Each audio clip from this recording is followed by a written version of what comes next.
엿새째를 맞은 홍콩 민주화 시위가 확산이냐, 점진적인 소멸이냐의 갈림길에 섰습니다. 정부 청사가 시위대에 막혀서 오늘 하루 폐쇄됐지만 시위대의 규모는 조금씩 줄고 있습니다. 매주 금요일 한반도와 국제 문제를 조망해보는 월드 리뷰 시간입니다. 황준호 뉴스 취재팀장과 함께합니다. 어서 오십시오. 예. 홍콩 우산혁명 시위요. 오늘은 정부 청사가 폐쇄됐어요. 예, 시위대가 정부 청사를 포위하면서 오늘 하루 동안 청사가 폐쇄됐습니다. 그러면서 사퇴 압력을 받고 있는 렁추닝 행정장관은 오늘 청사로 출근하지 못하고 관저에서 일을 봤습니다. 대학생 또래 젊은 사람들이 시위에 지금 주축이 되고 있는데 경찰은 체류액 발사 같은 그런 강경 진압을 했더니 시위대가 더 늘더라, 이런 사실을 깨닫게 되면서 그제부터는 사실상 시위를 무시하는 전략을 쓰고 있습니다. 그 전략 때문이라고 보기는 조금 힘들지만 어쨌든 간에 시위대의 숫자는 지금 점점 줄어들고 있는 추세입니다. 사퇴 압력을 받고 있는 행정장관의 22살 딸이 페이스북에다가 시위대를 좀 조롱하는 글을 남긴 것, 이 정도가 오늘 새로 나온 뉴스인데요. 시위대 결집 요소가 될지는 의문입니다. 네. 2017년에 홍콩의 행정수반을 직선제로 뽑기로 하지 않았습니까? 예. 그런데 그 후보를 세우는 과정에서 좀 문제가 있다, 이런 거죠? 그렇습니다. 1200명 선거인단에서 과반의 지지를 얻어야 후보에 나올 수 있다, 이런 제안을 뒀습니다. 네.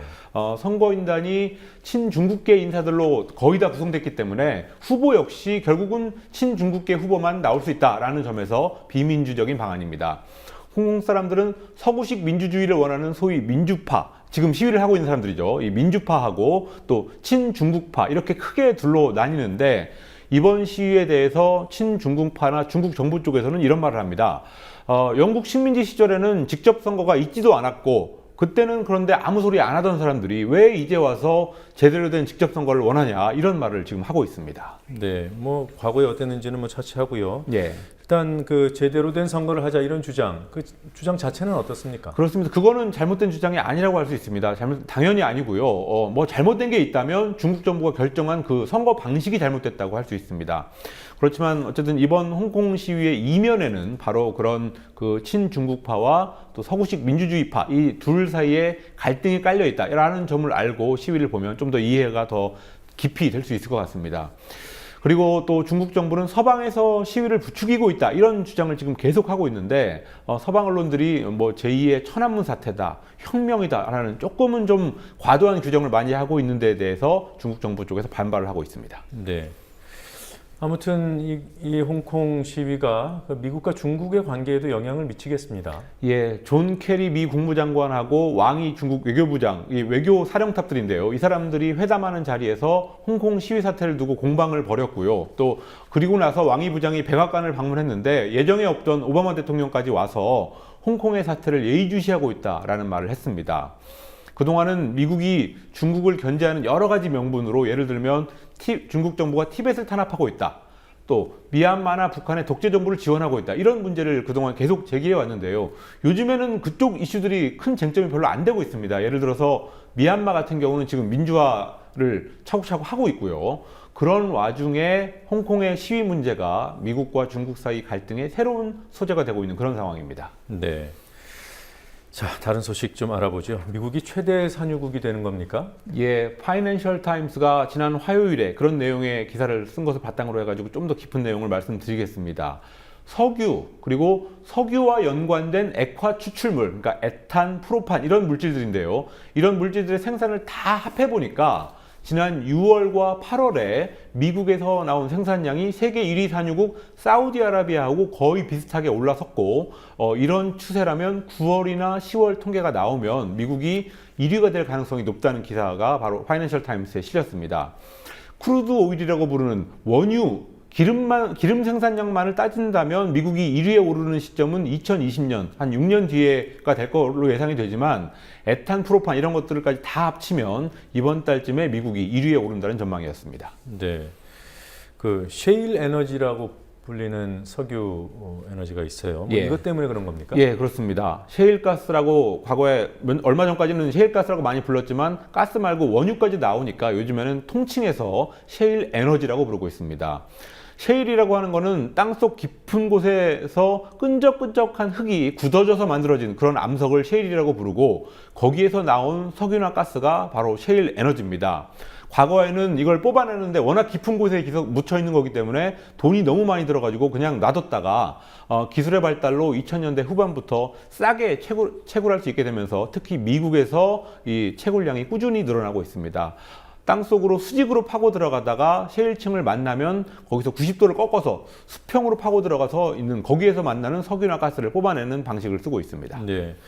이렇게 셰일 에너지가 생산을 대량으로 하게 된다면 이게 경제적으로나 정치적으로나 큰 파급력을 갖겠어요. 그렇습니다. 경제적인 파장부터 먼저 보자면 주로 미국에서 지금 셰일 에너지가 개발이 되면서 미국의 에너지 가격이 우선 떨어지고, 그러면서 미국의 기업들이 물건을 만들 때 생산 단가가 떨어지는 효과를 지금 보고 있습니다.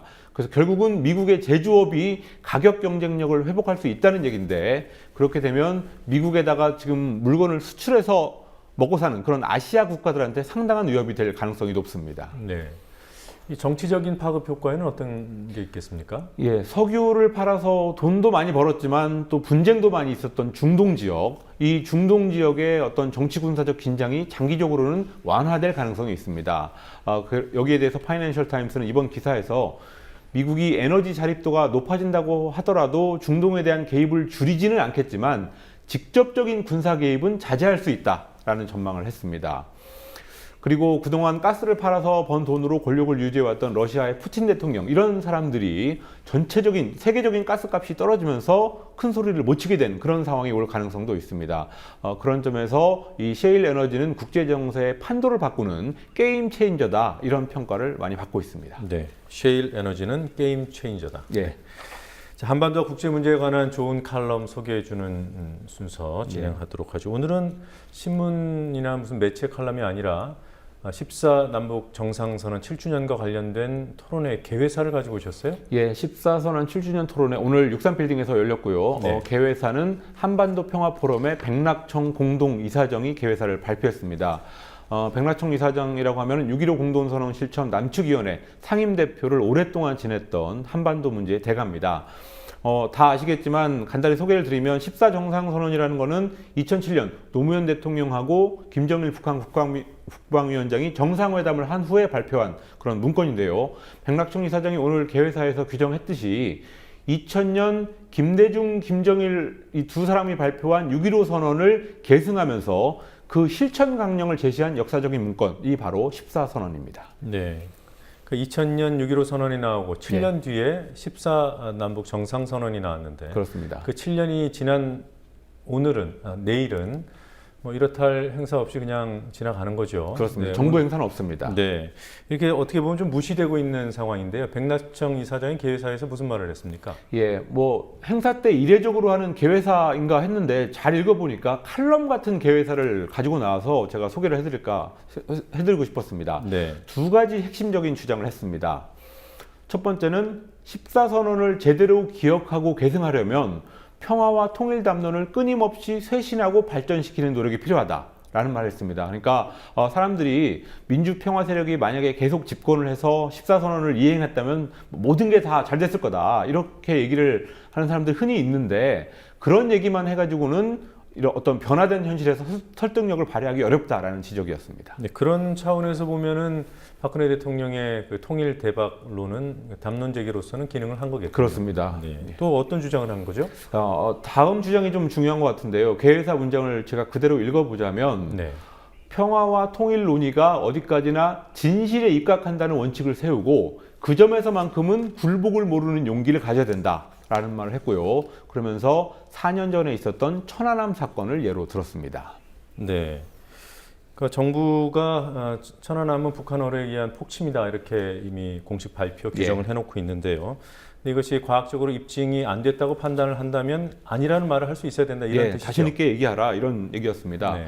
백낙청 이사장은 천안함이 북한에 의해서 폭침됐다는 정부의 공식 발표가 국내외 과학계를 설득하는 데 실패했다는 것만은 엄연한 사실이다라고 강조하면서, 그렇지만 당국이나 주류 언론한테 찍히지 않으려고 혹은 선거 때 표 계산에 따라서 북한 폭침설을 그냥 받아들이는 것은 원칙을 저버리는 정략이라는 혐의를 벗기 어렵다라는 말을 했습니다. 네.